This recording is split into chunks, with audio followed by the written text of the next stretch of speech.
సాధించుకునే క్రమంలో చాలా ముఖ్యమైన గుర్తుండిపోయే రోజు మహాత్మా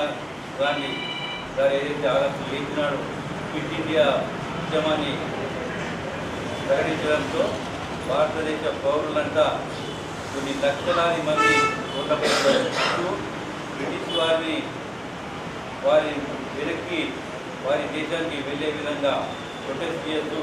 కొన్ని లక్షల మంది భారతదేశ పౌరులు అమరులైనారు.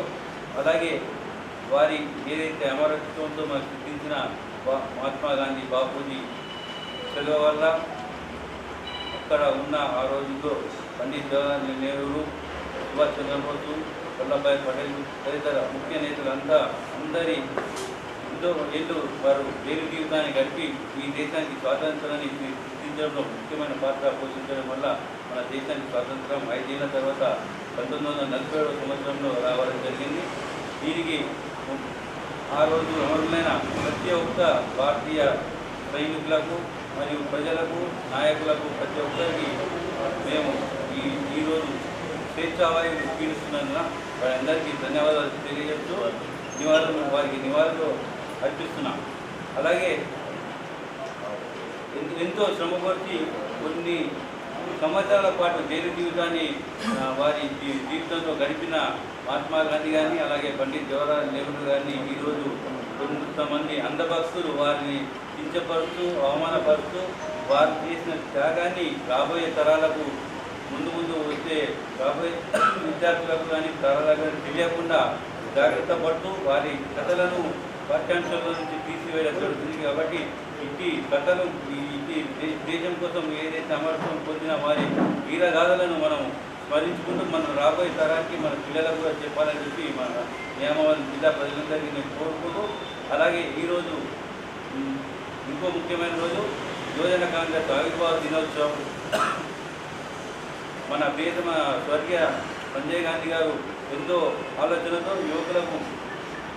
కాంగ్రెస్ పార్టీలో దేశం పురోగతిలో ముందు తీసుకెళ్లే ఆలోచనతో ఆ రోజు యువజన కాంగ్రెస్ స్థాపించడం జరిగింది. ఆయన నాయకత్వాన ఈరోజు యువజన కాంగ్రెస్ ప్రజల్లో ముందుకెళ్తూ కాంగ్రెస్ పార్టీని బలపరుస్తూ కాంగ్రెస్ పార్టీ క్రియాశీలకంగా వ్యవహరించడంలో ముందుకెళ్తుందని చెప్పి, అలాగే యువజన కాంగ్రెస్ నాయకులకు వారి అందరికీ కూడా అభినందనలు తెలియజేస్తూ, అలాగే ముఖ్యంగా మరి యొక్క ముఖ్యమైన రోజు ఇది ఆదివాసీ దినంగా కూడా మనం పరిగణించబడుతుంది. కాబట్టి ఆదివాసులందరికీ కూడా నగర కాంగ్రెస్ పార్టీ తరఫున వారికి కూడా శుభాకాంక్షలు చేస్తూ ఇట్టి కార్యక్రమానికి ఇచ్చేసిన మా ఉర్దూ అకాడమీ చైర్మన్ గారు అయిన రాయర్మీన్ అమ్నాన్ గారికి, అలాగే అందరెడ్డి రాజిరెడ్డి అన్న గారికి, మిగతా సుధాకర్ గారికి, ఈసా గారికి, రాంపుల్ గారికి, అలాగే ఆల్ మండలాల చైర్మన్స్కు మరియు కార్పొరేటర్లకు, మాజీ మున్సిపల్ లీడర్స్లకు, మాజీ పట్టణ అధ్యక్షులకు, అలాగే ఇక్కడికి వచ్చిన ప్రతి ఒక్క కార్యకర్తలకు నగర కాంగ్రెస్ పార్టీ తరఫున ధన్యవాదాలు తెలియజేస్తాను. క్విట్ ఇండియా దినోత్సవ శుభాకాంక్షలు తెలియజేస్తూ బాపు మహాత్మా గాంధీ గారు మన దేశ స్వాతంత్రం కొరకు ఆ రోజు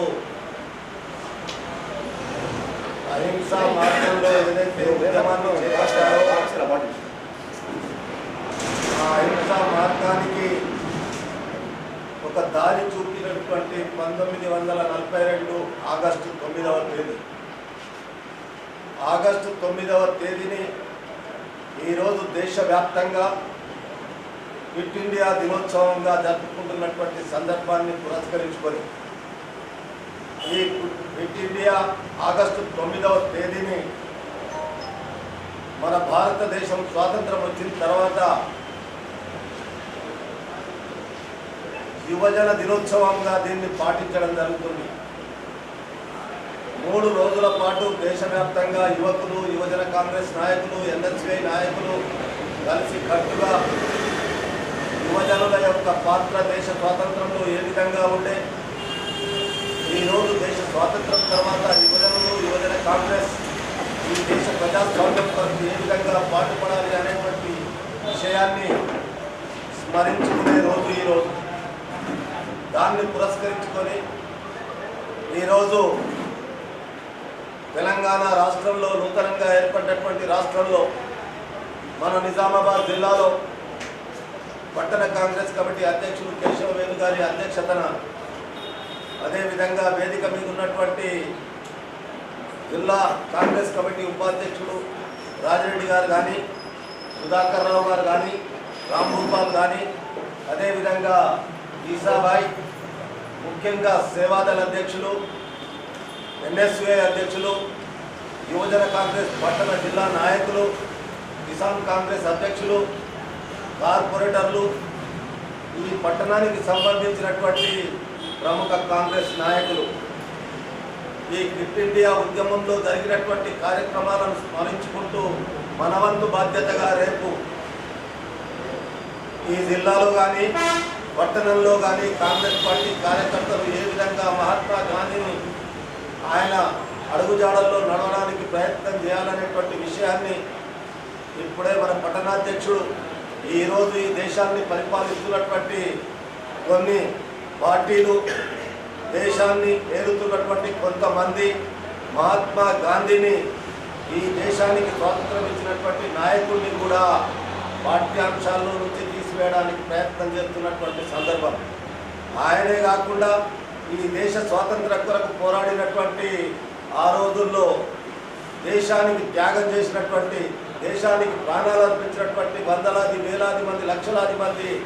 ఈ ప్రజాస్వామ్య పరిరక్షణలో వారు చనిపోయిన తర్వాత వాళ్ళ జ్ఞాపకాలను ఉంచుకునే విధంగా మనం మరించుకున్నారనేటువంటి ఉద్దేశం ఉన్నప్పుడు ఈరోజు పరిపాలిస్తున్నటువంటి ప్రభుత్వం వారి పేరు లేకుండా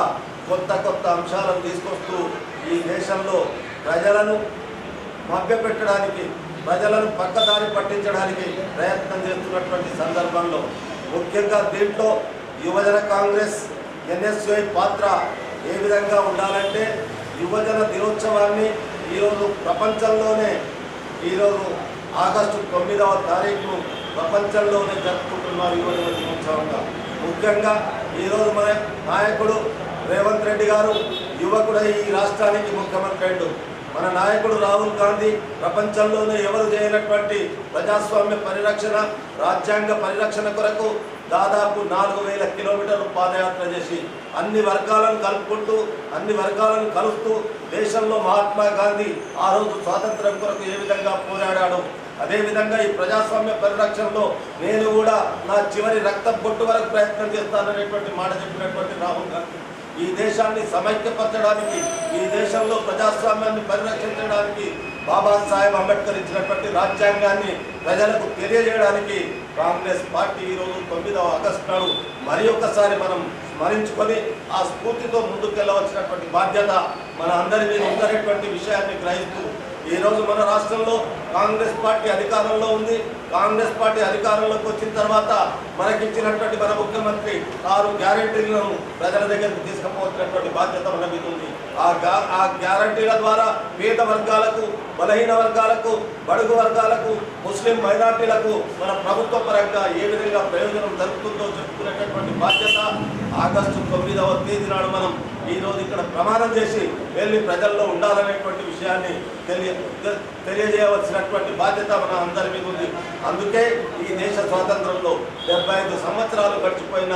జాతీయ జెండాను ఎగరవేస్తూ ఆ జాతీయ జెండాకు శాల్యూట్ చేస్తూ మనమందరం దాన్ని పరిరక్షిస్తాం అనేటువంటి మాట చెప్తూ ప్రజల్లోకి వెళ్ళవలసినటువంటి బాధ్యత మన మీద ఉందనేటువంటి విషయాన్ని గ్రహించవలసిందిగా మిమ్మల్ని కోరుకుంటూ వేరే విషయాలకు పోకుండా మీరంతా విఘ్నులు, చదువుకున్న వాళ్ళు, సమాజం తెలిసినటువంటి వాళ్ళు, ప్రజాస్వామ్యంలో మనం ఉన్నామనేటువంటి విషయాన్ని తెలిసినటువంటి వాళ్ళు, అందుకొరకే మన బాధ్యతగా రేపు ప్రజల్లోకి వెళ్ళాలా, ప్రజల్లోకి వెళ్ళి ఈ అంశాలను ప్రజల దృష్టికి తీసుకురావాలా. ఎందుకంటే తప్పుడు ప్రచారం చేస్తూ కాంగ్రెస్ పార్టీని, కాంగ్రెస్ నాయకత్వాన్ని, మహాత్మా గాంధీని, పండిత్ జవహర్లాల్ నెహ్రూను, వల్లభాయ్ పటేల్ను, అబుల్ కలాం ఆజాద్ను వాళ్ళు వేరే విధంగా చూసే ప్రయత్నాలు చేస్తున్నటువంటి సందర్భం ఉంది. కాబట్టి అందుకొరకే ఆగస్టు 9వ తేదీకి ఒక ప్రత్యేకత ఉంది. ఈ ప్రత్యేకతను కాపాడవలసినటువంటి బాధ్యత ప్రతి ఒక్క కాంగ్రెస్ పార్టీ కార్యకర్త మీద ఉందనేటువంటి విషయాన్ని గ్రహించవలసిందిగా కోరుకుంటూ మరి ఒకసారి మీకు ఆగస్టు 9వ తేదీ ఈరోజు జరిగినటువంటి ఈ పండుగ కార్యక్రమంలో పాల్పంచుకున్న ప్రతి ఒక్కరికి